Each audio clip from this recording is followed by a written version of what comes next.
উপস্থিত থকা বিজেপি নেতা কৰ্মীসকল আৰু আজি এই এক্সিকিউটিভ কমিটিৰ বিভিন্ন বুথ কমিটিৰ তৰফৰ পৰা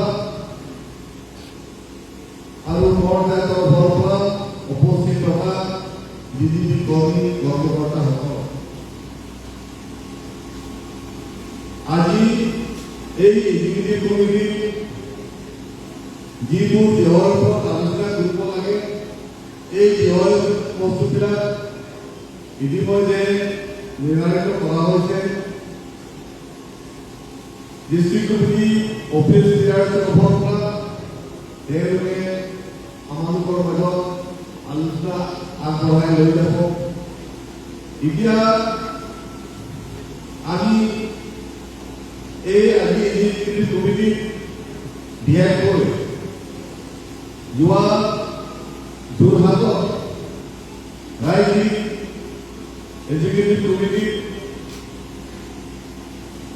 যিবোৰ সিদ্ধান্ত লৈছে আলোচনা কৰোঁতে আৰু ডিষ্ট্ৰিক্ট এক্সিকিউটিভত আলোচনা কৰোঁতে যিবোৰ সিদ্ধান্ত লৈছে ৰাজনৈতিক পৰিস্থিতিৰ ওপৰত, আৰ্থিক সামাজিকৰ ওপৰত আৰু আমাৰ দল সংগঠনৰ শক্তিশালী কৰাৰ স্বাৰ্থত আগন্তুক নিৰ্বাচনত আমি বিপুল বিতৰণ প্ৰদানত বিপুল ভোটৰ বা সিটৰ সংখ্যাৰ ব্যৱধানত আমি যাতে জয়যুক্ত হ'ব পাৰে এইখিনি কথা আজি এক্সিকিউটিভত আমি আলাপ আলোচনা কৰিব লাগিব আৰু ইয়াৰ ওপৰত আমি গুৰুত্ব দিব লাগিব।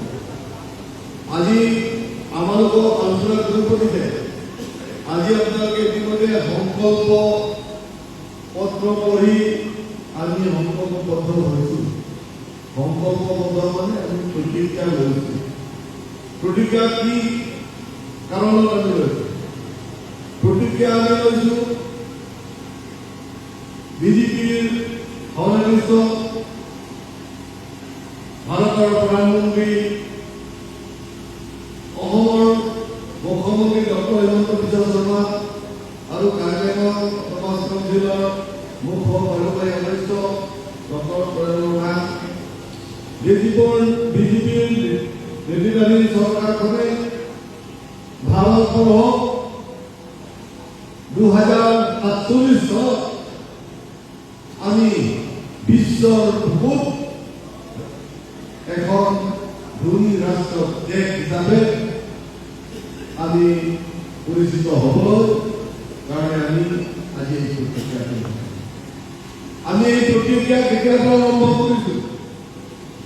ভাৰতবৰ্ষত যেতিয়া নৰেন্দ্ৰ মোদীৰ হাতত শাসন আহিছে সেই তেতিয়া দিনৰ পৰা নৰেন্দ্ৰ মোদীৰ নেতৃত্বত আমাৰ বিজেপি দলে আমি প্ৰতিজ্ঞাবদ্ধ হৈছোঁ ভাৰতবৰ্ষ এখন বিশ্বৰ বুকুত এটা ধুনীয়া এটা ৰাষ্ট্ৰ দেশ হিচাপে আমি পৰিচয় দিব লাগিব। গতিকে আজিৰ মিটিঙত আমি যোৱা 11 বছৰ আহিবলগীয়া 2047 চনত ধনী দেশ বনাবলৈ কাৰণে যোৱা 11 বছৰ আমাৰ দলে আমাৰ চৰকাৰে নৰেন্দ্ৰ মোদী প্ৰাইম মিনিষ্টাৰে কি কৰি আহিছে এই প্ৰত্যেকটো ৰাজনৈতিক পদক্ষেপ, অৰ্থনৈতিক পদক্ষেপ, সামাজিক পদক্ষেপ